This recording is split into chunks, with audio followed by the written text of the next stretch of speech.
व्याघ्रादिरूढ क्षिप्र प्रसादि भगवानय्यनय्यप्प स्वामिये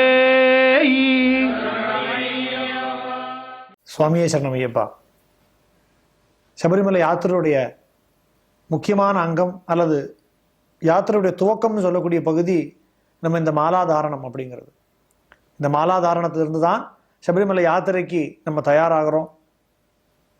இந்த யாத்திரை தொடங்கி பகவானை தரிசனம் பண்ணி தத்துவமசின்னு சொல்லக்கூடிய தத்துவத்தை நம்ம உணர்றதுக்கு ஒரு துவக்க புள்ளியாக இருக்கிறது இந்த மாலாதாரணம் அப்படிங்கிறது.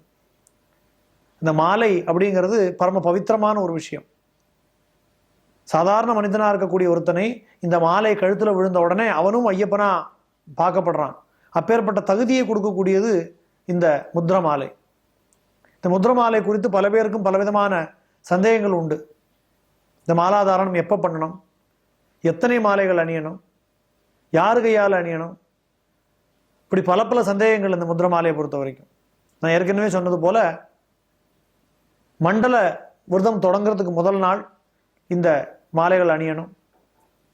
என்னைக்கு நம்ம விரதத்தை தொடங்க போகிறோமோ அன்னைக்கு ஐயப்பனுக்கு விசேஷமாக பூஜைகள் பண்ணி இந்த மாலையை யார் நம்மளை மலைக்கு கூட்டின்னு போக போகிறாரோ அந்த குருசுவாமியோட கையினால் அணியறது விசேஷம். பல பேர் நம்ம பார்க்குறோம், கோவில்களில் போயோ இல்லை வேறு இடங்கள்லையோ அணியிறோம். அது சொல்லப்போனால் ரெண்டாம் பட்சம்தான். வேற தவிர்க்க முடியாத சூழ்நிலைகள் இருக்கும்போது அது மாதிரி நம்ம முறையில் மாலை அணியறது தப்பு இல்லை.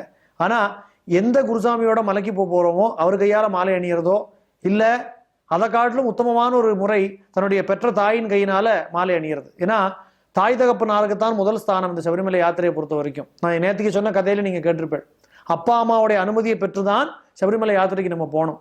இந்த பக்தர் அப்பா அம்மாவுடைய அனுமதியை பெறுவதற்கு சற்று தாமதமான காரணத்தினால்தான் அவருக்கு சபரிமலை யாத்திரை போக முடியல. ஆக முதல்ல தாயினுடைய அனுமதியை பெற்று அந்த தாய் தந்தையருடைய ஆசீர்வாதத்தோட இந்த யாத்திரை நம்ம தொடங்கணும். அதனால தாயின் கையாலேயோ இல்லை மலைக்கு அழைத்து போகக்கூடிய குருநாதருடைய கையாலேயோ மாலை அணிவது தான் சிறப்பு. இப்படி மாலை அணிஞ்சதுலேருந்து நம்முடைய சபரிமலை யாத்திரைக்கான விரத முறைகள் ஆரம்பமாகுது. தொடர்ந்து பார்ப்போம். சுவாமியே சரணமையப்பா. சுவாமியே